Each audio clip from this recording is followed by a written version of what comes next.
สายบวกต่อกับสตาร์ท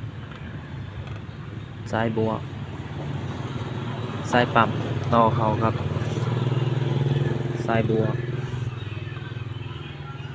ของได้สตาร์ท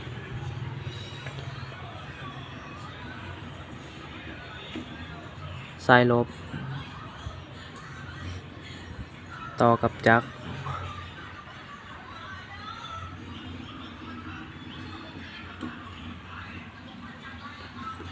สายจำสตาร์ทเมนจำใส่ขั้วบวก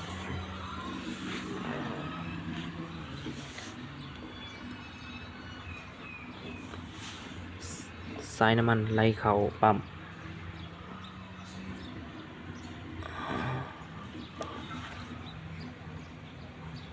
สายน้ำมันเข้าหัวฉีดสายน้ำมันไหลกลับเข้าถัง